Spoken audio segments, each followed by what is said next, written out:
감사합니다. 오늘 이 새벽에도 말씀을 주시옵소서. 종들이 듣고 순종하기 원합니다. 감사드리며 예수님 이름으로 기도합니다. 아멘. 아멘. 에베소서 2장 10절 말씀입니다. 에베소서 2장 10절. 우리는 그가 만드신 바라 그리스도 예수 안에서 선한 일을 위하여 지으심을 받은 자니 이 일은 하나님이 전에 예비하사 우리로 그 가운데서 행하게 하려 하심이니라. 아멘. 우리 다시 한번 읽겠습니다. 우리는 그가 만드신 바라 그리스도 예수 안에서 선한 일을 위하여 지으심을 받은 자니 이 일은 하나님이 전에 예비하사 우리로 그 가운데서 행하게 하려 하심이니라. 아멘. 우리의 정체성, 우리의 존재는 우리가 우연하게 이 땅에 온 것도 아니고 어쩌다 보니까 진화되어서 우리가 생각하는 존재, 움직이는 존재, 도덕과 인격을 가진 존재로 우연하게 만들어진 존재가 아니고 창조주 하나님께서 직접 빚으시고 생기를 코에 불어넣어서 하나님의 형상대로 만드셨다. 벌써 여기에서부터 출발점이 세상 사람들과는 다릅니다. 세상 사람들은 우연을 믿습니다. 우리는 필연을 믿습니다. 우연하게 보이는 것 같지만 하나님의 손 밖에서 일어나는 일들이 없습니다. 하나님이 창조주이시며 전능자이시기 때문에 주권을 가지고 살릴 자 살리고 죽일 자 죽이고 세울 자 세우고 끌어내릴 자 내리고 이것이 이미 사무엘상 1장과 2장을 통해서 사무엘의 어머니 한나의 고백을 통해 우리 하나님은 어떤 하나님이신가? 가난하기도 하시고 부하기도 하시고 죽이기도 하시고 살리기도 하시고 거름더미에서 드사 귀족들과 함께 앉게 하시고 이 모든 권세가 하나님께 있다. 왜 그렇습니까? 우리를 만드셨기 때문에. 그분은 우리의 주인이시기 때문에. 우리는 그분의 것이기 때문에. 우리의 소유권은 하나님께 있습니다. 거기에다가 죄와 사망으로 원수 마귀에 팔렸던 우리들, 하나님과 원수되었던 우리들, 우리가 가야 할 최종적인 목적지는 지옥입니다. 하나님의 심판받습니다. 죄 때문에 죄 짓고 사니까. 그러나 그 아들 예수 그리스도를 이 땅에 보내주셔서 그 예수님의 보혈을 통해 우리 모든 죄를 값을 치르시고 우리를 사셨습니다. 이걸 속량이라고 합니다. 속량. 속량시키신 겁니다. 값을 치르셨다는 겁니다. 십자가에서 그 아들을 죽게 하사 우리를 소유 삼으신 그 하나님이시기 때문에 우리는 더 이상 내가 내 것이 아니고 내가 주님 것. 그래서 예수 믿는 사람들은 예수 믿는 순간부터 신앙이 자라가면 자라갈수록 어떻게 우리가 신앙생활을 살아야 되느냐. 주님의 소유로 살아야 합니다. 주의 뜻이 나의 뜻이 되고 주의 생각이 나의 생각이 되고 주의 목적이 나의 인생의 목적이 되어 주님 만날 때까지 이 땅의 나그네와 행인의 삶을 사는 겁니다. 그게 팩트입니다. 여기에서 우리의 왕국을 만들어 세워서 돈 많이 벌어가지고 잘 먹고 잘 살아서 천년 만년 누리고 삽시다. 우리가 만약에 그런 생각을 가지고 있다면 번지수 잘못 찾은 겁니다. 여기에는 능력이 안 나타납니다. 능력이. 그래서 성경을 배워야 돼요. 우리가 기독교 세계관, 성경적인 세계관을 가지고 세상을 딱 볼 수가 있으면 뭐 가난과 병듦과 무슨 높은 위치와 낮은 위치가 그것이 별로 소용이 없는 겁니다. 요셉이 종일 때는 하나님이 아니고 총리일 때만 하나님입니까? 그럴 수 없어요. 하나님의 손 안에서 다름을 받을 때 억울하게 옥살이를 할 때는 하나님이 아니고 총리가 되어서 잘 먹고 잘 살고 제사장의 딸과 결혼을 하고 세상에 큰 영향력을 끼칠 때만 그 하나님이 하나님이십니까? 아닙니다. 내가 낮은 자리에 있을 때도, 내가 높은 자리에 있을 때도, 내가 가난할 때도, 내가 부유할 때도, 내가 건강할 때도, 내가 병들 때도 하나님은 변함없이 우리의 아버지십니다. 그리고 그분은 우리의 소유이십니다.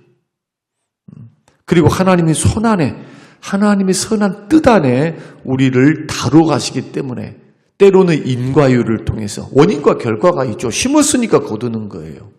그러나 심었으니까 거두는 것만을 가지고 하나님이 인도하시지 않고 은혜라고 하는 것을 통해서 우리를 이끌어 가십니다. 은혜가 뭡니까? 받을 만한 자격이 하나도 없어요. 실력으로 볼 때는, 그의 행위로 볼 때는, 그의 능력으로 볼 때는 아주 하나님 마음에 들지가 않아요. 성경 말씀에 반대예요. 그런데도 어떻게 하십니까? 은혜 베풉니다. 자격이 없는 자에게 손을 내미는 것이 은혜입니다. 누구에게? 바울에게, 사울되었던 그에게 충성되이 여기셔서 그의 과거는 하나님을 대적하고 예수님을 대적하고 하나님의 택한 백성들을 잡아 죽이고 스데반을 죽이는데 앞장을 섰고 우리가 볼 때는 지옥 아랫목에 들어가야 돼요. 그러나 왜 하나님이 그 은혜를 베푸십니까? 하나님이시니까. 주인이시니까. 주님이 쓰시겠다고 그러는데 누가 자격이 없습니다. 어쩌습니다. 저쩌습니다. 이런 말하면 안 된다는 거예요. 이런 말. 모든 권위와 권세는 하나님부터 납니다. 민주주의는 사람부터 난다 하죠. 우리의 모든 권위와 권세는 하나님으로부터 오는 거예요. 신본주의라고 그럽니다. 민주주의는 민주주의 요소가 있습니다. 교회 안에는. 그러나 신본주의다라고 할 때는 민주주의가 언제 통용이 됩니까? 하나님의 말씀의 원리 안에 있을 때 통용이 되는 거예요. 하나님의 말씀에 벗어나는데 다수가 원한다. 절대로 그 길 걸어가면 안 됩니다. 국가가 아무리 우리에게 자유를 주고 풍요로움을 준다 할지라도 하나님의 말씀을 반대로 우리에게 강요시켰을 때는 따라가면 안 되죠. 고난이 오고 핍박이 온다 할지라도 그 길에 굴복해서는 안 된다. 이민을 가든지 참고 견디면서 하나님 앞에 기도하면서 이겨나가든지. 그래서 국가와 민족을 위해서 기도 많이 하라는 것은 공산 국가가 된다든지 사회주의 체제가 된다든지 나치즘이 된다든지 민족주의가 발흥을 한다든지 이런 식으로 걸어가면 예수 믿는 사람이 가장 큰 타격을 받습니다. 편안하게 예수를 믿을 수가 없어요. 그래서 위정자들과 국가 권력자들을 위해서 부지런히 기도해야 됩니다. 남이 아닙니다. 지금 저 대통령 저렇게 하고 있는 거 무슨 극우입니다. 무슨 좌파입니다. 우파입니다. 예수 믿는 사람들은 그리스도파가 돼야 돼요. 예수님파가 돼야 돼요. 예수님. 핵심은 뭐냐? 우리는 내 것이 아니고 주님 것이라는 거. 주님 것이 아닌 것이 하나도 없어요. 내 것 하니까 욕심이 생기고 내가 내 것 하니까 권리 주장하려 해요. 그 주님 것으로 하면 주님이 권리 주장하셔야죠. 그 주권을 내어드려야 돼요. 그래서 죄송하지만 교회의 병듦은 착각하기 때문입니다. 내가 주인 행세하기 때문이에요. 주님이 주인이십니다 고백하면서 우리가 주님 것을 활용하는 청지기입니다 하고 살면 적으면 적은 대로 많으면 많은 대로 주의 뜻이 뭘까? 주님이 원하심이 뭘까? 주의 목적이 뭘까? 어떻게 활용해야 하는가? 청지기 비유를 통해서 주님이 많은 말씀들을 우리에게 하셨던 것을 우리는 복음서를 통해서 읽습니다. 그렇게 인생을 살다가 하나님 앞에 부름 받으면 상급 심판 받습니다. 칭찬과 상급을 받아요. 하나님의 영광에 참여하게 돼요. 그것을 생명의 면류관, 영광의 면류관, 무슨 면류관, 의의 면류관, 면류관으로 그렇게 표현을 하고 있는 모습들을 보면서 여러분, 우리 이거 분명히 하면서 걸어가야 합니다. 우리가 40일 동안 하고 있는 이 목적이 이끄는 삶의 5가지 목적지. 하나님의 영광을 위해서는 예배 중심의 삶. 사랑 실천을 위해서는 반드시 교제하라. 교회에서. 특히 교회 공동체를 사랑하고 형제들을 사랑하고 사랑 실천하는 훈련의 장이 바로 섬김의 장이 바로 교회다. 사랑 실천, 사랑 실천. 제자도를 반드시 실행해야 한다. 제자도가 뭡니까? 예수 따라가는 거, 예수 닮는 거. 예수님 닮아라, 예수님. 인격과 삶과 생각과 마음이 예수님이라면 이럴 때 어떻게 하셨을까? 예수님이라면 이런 상황에서 이런 선택지에서 어떻게 하셨을까? 무엇을 더 먼저 고려하셨을까? 불보듯이 뻔하잖아요. 생명을 살리고 생명의 목숨을 거신 분이 우리 주님이십니다. 생명입니다. 사람입니다. 사람은 도구가 돼서는 안 됩니다. 사람이 본질입니다. 하나님 사랑, 이웃 사랑, 가장 큰 계명 하나님 사랑. 둘째는 그와 같으니 이웃을 사랑하는 것. 그러면 형제를 마땅히 사랑해야 돼요. 사랑의 교제. 그러면서 그것을 이루어갈 수 있는 방법이 예수님처럼 겸손하고 온유하고 자기가 부인되어지고, 예수님은 철저히 하나님 말씀과 뜻에 매여 있었습니다. 자의로 행하지 않았어요. 하나님이 말씀하시니 말을 하고, 하나님을 보여주시니 보고, 하나님이 가르쳐주시니 행동을 하시고, 철저히 자유의지를 갖고 있었지만 말씀에 붙들려서, 사명에 붙들려서 주님 그 길을 걸어가셨던 그 삶의 원리를 배우라고 우리에게 계속적으로 요청하고 있습니다. 그래서 이 방향성, 신앙은 방향이 중요합니다. 빨리 달려가는 게 중요한 게 아니에요. 뭘 많이 했다는 게 중요한 게 아니에요. 방향에 맞게끔 많이 일을 해야지. 주여 나는 선지자 노릇도 했고 귀신도 쫓아냈고 권능도 행했고 아무리 소용없잖아요. 그날에 주님께서 너 누구니? 그러면서 이렇게 말씀합니다. 도무지 나는 너 모른다.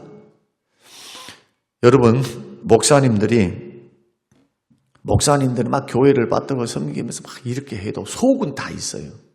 어떤 속이 있느냐? 적어도 성경을 읽고 늘 설교를 하고 성경 말씀 앞에 있잖아요. 제일 두려운 게 뭔지 아세요? 주님 앞에 섰는데 너 누구냐 할까 봐. 목자장이 너 네 일 했구나. 너 헛다리 잡았어. 주님 그렇게 하실까 봐. 너무너무 두려운 거예요. 그래서 정치하지 말란 말이 그 말이에요. 총회 정치. 노예 정치는 어쩔 수 없습니다. 속해 있으니까 과정을 따라 갈 수밖에 없어요. 그러나 잘못된 데 자꾸 걸어가면 이것은 본질이 아닌데 거기에 목숨을 걸어보는 사람이 있어요. 위험합니다. 그래서 언제나 주께서 말씀하셨던 그 뜻 안에 지금 내가 하고 있는 일이, 이 일의 동기가 또 이 일을 이루어가는 과정이 정말 하나님께 영광이 되고 덕이 되고 주님의 기쁨이 되는가, 이렇게 걸어가는 것, 두렵고 떨림으로 구원을 이루어가는 것, 성화론적으로 거룩과 구별됨으로 우리가 목회도 하고 우리 인생도 살아가는 것. 만약에 이것이 없고 그냥 믿으면 그냥 구원만 받는다 그래 해버리면 나머지, 이건 도의 초보입니다. 예수 믿으면 구원받은 거 당연한 거예요. 그것으로 끝나면 안 된다는 겁니다. 구원받은 사람의 증거가 뭐냐는 거예요, 도대체. 그걸 성경이 주구장창 가르쳐 줍니다. 정말로 구원받은 사람은 이런 열매들을 맺는다. 그래서 마태복음 7장에서도 열매로 그들을 낳는다. 그 구원은, 신앙생활은 절대로 막 엉벙덩벙 해서는 안 돼요. 지금 저와 여러분들은 생명을 가지고 영생과 생명과 상급을 가지고 영원한 생명, 영원한 상급을 가지고 지금 선택하고 지금 일을 하고 하나님 닮아가고 사랑하고 예배하고 봉사하고 전도하고 선교하는 일들을 하고 있다. 만약에 이것을 모르고 그냥 건강 주세요, 물질 주세요, 못 주세요, 이것 주세요만 걸어가고 있다면 물론 이것이 필요 없다는 것은 아닙니다. 그러나 또한 믿어야 됩니다. 그 나라와 그 일을 구하면 내가 책임져 줄게. 내가 책임져 줄게. 공급해 줄게. 내 방법대로는 아니지만 하나님의 방법대로 주님이 자녀 삼으셨으니까 버리지 않겠다는 겁니다. 그 조건을 다루셨어요. 먼저 그 나라와 그 일을 구하면. 그러면서 주님이 또 뭐라고 말씀하시냐면 봐라, 악한 자라도 자식이 고기 달라면 뱀을 던져주고 떡을 달라 하면 돌을 줄 자가 어디 있는가? 하물며 너희 천부께서 하늘 아버지께서 어떻게 구하는 자에게 좋은 것을 주시지 않겠는가? 구하기 전에 이미 알고 계신다. 너희들이 막 하나님 달라달라 말 안 해도 뭐가 필요한지 주님이 다 알고 계신다. 그러나 믿음을 보여라. 어떤 믿음? 먼저 그 나라와 그 일을 구하는 믿음. 아무리 급하고 어려워도 우선순위가 있다는 겁니다. 마찬가지로 우리가 이 세상을 살아가면서 이룰 일도 많고 놀 것도 많고 할 것도 많고 다 많아요. 그런데 오늘 네 번째 방향성, 하나님 우리에게 말씀하는 목적을 말씀을 드린다면 사명 감당하는 겁니다. 다시 말씀드리면 봉사하셔야 돼요. 봉사. 열심을 품고 봉사하셔야 돼요. 오늘 본문 말씀이 그렇게 말씀합니다. 하나님이 우리를 만드셨다. 그리스도 예수 안에서 뭘 위해서 지음을 받았습니까? 선한 일을 위하여 지음을 받았어요. 몸된 교회 안에서 가만히 놀고 있는 분들은 직무유기입니다. 아무것도 안 하고 혜택만 누리고 있어. 직무유기입니다. 마태복음 25장에 나오는 달란트 비유를 보십시오. 5달란트, 3달란트, 2달란트가 중요합니까? 거기서 달란트 많고 적으면 중요하지 않습니다. 다 칭찬받았으니까. 사람마다 은사가 다 달라요. 사람마다 하나님이 주신 은혜가 다 달라요. 성령께서 각 사람에게 그 뜻대로 주시는 겁니다. 은사도 성령께서 뜻대로 주시는 거지. 내가 달라 해가지고만 주신 것이 아니에요. 성령께서 교회 공동체를 또 우리의 인생을 바라볼 때 너는 이것을 감당하다가 오라 라고 주시는 겁니다. 그래서 세상에서 모든 사람이 다 같은 것은 아닙니다. 은사 다양합니다. 달란트 다양합니다. 어떤 사람에게는 100억을 맡기고 어떤 사람에게는 1000만 원 맡기고 어떤 사람에게 90살 허락하시고 어떤 사람에게 30살 허락하시고 하나님의 주권을 믿는 겁니다. 하나님이 하신 겁니다. 그러나 책임은 뭡니까? 책임은 주님의 것이니까 우리가 주님이 이 땅에 목적을 두고 이 땅에 우리를 보내셨으니까 뭘 하다가 가야 됩니까? 열심히 일해야 돼요. 직장의 소명이면 직장도 거룩한 일입니다. 그 직장 생활도 열심히 하고 쉬는 것도 열심히 쉬고 할 땐 열심히 해야 돼. 게을르면 안 돼요. 봉사하는 것도 열심히 해야지. 한 운동, 만 운동 이런 식으로 되면 안 돼요. 충성이 뭡니까? 마음 심자의 가운데 중자를 딱 쓰잖아요. 중심이, 마음의 중심이 흐트러지지 않는 것.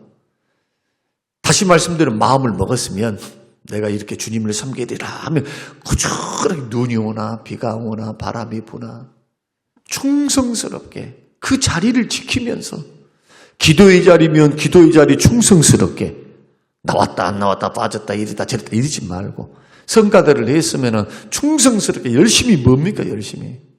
아니 노래는 잘 못해도 그 자리를 지키면서 하나님의 영광을 돌려드리는 그곳에 내 몸이 가 있고 시간을 드리고 하나님 앞에 드리는 거죠. 오늘 아침 나오면서 저희 집사람하고 그런 이야기를 했습니다. 참 봉사자들이 많지만은 부엌에서 봉사하시는 특히 우리 김호경 권사님 무릎도 아프시고 그 전에는 뭐 유재순 권사님도 계셨고 김두희 권사님도 계셨고 홍화자 권사님도 계셨으니까 뭐 이런 분들의 헌신과 노력은 두말할 필요가 없는 겁니다. 지금은 그분들의 헌신을 보면은 그 정해진 시간 토요일이면 토요일 시장 가가지고 시장 와서 따듬고 지금은 이제 어른들이 좀 도와주니까 그렇습니다만은 곰곰이 생각해 보면 주일날이고 얼마나 애를 쓰는가. 어떻게 저들을 우리는 섬겨야 하는가? 교회가 어떻게 알아줘야 되는가? 오늘 그 고민하면서 우리가 이야기하면서 이렇게 나왔는데 얼마나 감동적이에요. 얼마나 감사하고. 우리 모두가 다 그렇게 못한다 할지라도 지금보다 무엇인가 더 하셔야 돼요. 목사도 마찬가지. 지금보다 한 단계 더 성장하는 거예요. 우리 교회가 세워지면 일이 많아질 겁니다. 지금 이 규모는 아닐 거예요. 건물의 규모도 커질 뿐만 아니고 지금 인구도 엄청나게 몰려올 겁니다. 지금 몇만 명이 될 거예요 아마. 5천, 6천 세대니까 줄잡아 4명만 잡아보십시오. 이 단지 안에 수만 명이 거주하는 유동인구가 있으리라 생각을 합니다. 전도하는 거, 교회 봉사하는 거, 각 기관에서 섬기는 거. 우리는 위원회 제도니까 이제는 성도님들이 나는 평신도라 그 말하지 마세요. 사명자다, 사역자다 생각하셔야 돼요. 사역자. 열심을 품고 일을 하셔야 됩니다. 열심을 품고. 목사도 부지런히 설교 준비해서 뒤돌아서면 설교거든. 뒤돌아서면 설교. 어떤 설교를 해야 되나 구상하며 말씀 읽고 어디를 가더라도 언제나 마음이 설교에 가 있기 때문에 예화거리뿐만 아니라 이 교훈을 찾습니다. 교훈. 아, 이걸 통해서 하나님이 또 듣게 하셨다. 배우려고 찾으려고 노력하면서 깨닫는 은혜를 구하고 성경을 읽고 하는 것처럼 마찬가지로 저와 여러분의 마음이 교회에 있게 되시기를 바랍니다. 은사를 따라서 부지런히 섬기십시오. 이것이 디모데후서 1장 9절. 하나님을 섬기기 위해서 우리가 지음을 받았습니다. 선한 일이 봉사예요. 섬김입니다. 교회 안에 명령을 받았기 때문에 가만히 있어서는 안 된다. 우리 교회의 슬로건이 뭡니까? 1인 1사역 반드시 해야 한다. 1인 1사역 하셔야 돼요. 하다못해 순을 들어가든지 새벽 기도를 하든지 나는 선교사 못하니까 나와서 기도의 선교사가 돼서 부지런히 기도. 나는 이것조차도 없으면 물질의 선교, 물질을 드림으로 함께 동역하면 여러분 모두가 다 앞장설 수는 없어요. 그러나 앞장서신 분들이 있으면 뒤에서 받쳐주는 분들이 있어야죠. 그러나 한 가지는 분명히 해야 합니다. 모이기를 피하는 어떤 사람들의 습관과도 같이 하지 말고 그날이 가까움을 볼수록 더욱 그리하라. 예배가 됐든 봉사가 됐든 회의가 됐든 하여튼 하나님께서 지금 일을 하고 계시니까 거기에 성실함을 보이셔야 돼요. 하나님은 일을 하는데 안 모이면 어떻게 역사가 일어나겠습니까? 쓰임 받으려면 하여튼 열심히 하셔야 돼요. 열심히 하나님 말씀을 따라서 하나님 은혜를 따라서 마음과 생각과 뜻을 두면 우리 주님 그거 다 보고 계세요. 그걸 다 계산해요. 시간 계산, 물질 계산, 마음 계산. 내가 너를 안다. 내가 너를 안다. 결론으로 이사야 38장에 보면 그리고 우리가 역대하 말씀과 열왕기 하 말씀을 보면 히스기야가 등장합니다. 다윗 왕 이후로 가장 위대한 왕 히스기야 왕. 히스기야가 죽을 병에 걸렸습니다. 그가 하나님 앞에 얼굴을 벽으로 향하여 기도할 때 그 기도의 내용이 뭡니까? 얼마나 하나님 앞에 간절히 눈물로 기도하면서도 하나님 추억해 주십시오. 내가 전심으로 주를 섬기고 내가 주님을 사랑했으며 내가 우상을 타파하고 온 백성들에게 열심을 풀고 주님을 가르치며 주님 섬기기 위해서 애쓰며 기도했던 주님 다 아시지요? 우리 이 부분을 막 교만합니다. 뭐 일을 자랑하냐? 이런 것이 아니고 적어도 우리가 선한 일을 위해서 사역과 봉사의 일을 부름을 받았다면 가난하든 돈이 많든 적든 그거 생각하지 말고 우선순위를 하나님 나라와 하나님 의가 되어서 여러분의 자원을 가지고 허송세월을 보내지 말고 절대로 상급 뺏기지 말고 헛되지 않으니까 부름의 상을 바라보면서 몸된 교회를 위해 몸과 마음과 물질과 정성을 들이면서 여러분 주의 일 열심히 할 수 있게 되시길 바라고 방송을 듣고 함께 동참하는 우리 모든 성림교회 식구들이 그날에 주님 앞에 섰을 때 잘했다 칭찬받아야지. 악하고 그 다음에 뭡니까? 주님이 마태복음 25장에서 한 달란트 받은 사람이 악하고 게으른 종아. 여러분 이 말씀이 비단 주님의 심판대 앞에만 있는 게 아니라 우리를 부르신 목적이 섬김에 있고 봉사에 있다는 것. 제가 봉사에 강조를 많이 안 하니까 봉사에 대해서 아닌가 보다 생각하시고 오해를 하실 분이 있을 줄로 생각하는데 우리 교회는 다른 교회에 비해서 좋은 점이 있습니다. 위원회 제도로 우리가 움직인다는 것. 장로님들이 다 안 해요. 위원장들이 할 수 있도록 도와주고 지원을 해주는 제도예요. 그런데 중요한 것은 다 파급적으로 들어가는 것은 좀 아직 부족하다. 그런 판단이 있습니다. 여러분 이제 마음을 새롭게 고치고 정말로 새롭게 봉사를 자원하는 마음으로 자꾸 들어가서 이왕 그 속에 들어갔다면 충성하는 자들이 되어서 하나님의 뜻을 이루는 주의 목적을 따라 걸어가는 복된 사명자들로 봉사자 섬김자들로 반드시 변화되시고 세워지시기를 주님의 이름으로 축복합니다. 고마우신 아버지 감사합니다. 놀고 먹는 자 가난해지는 것처럼 영적으로 게으른 자 그 마음이 오로지 하지 못하고 불충성하는 자 마음의 중심이 없이 흔들리는 자 사람의 말에 환경에 충성이 무너져버리고 섬김과 봉사가 무너져버린 어리석은 인생들이 주여 얼마나 많사옵니까?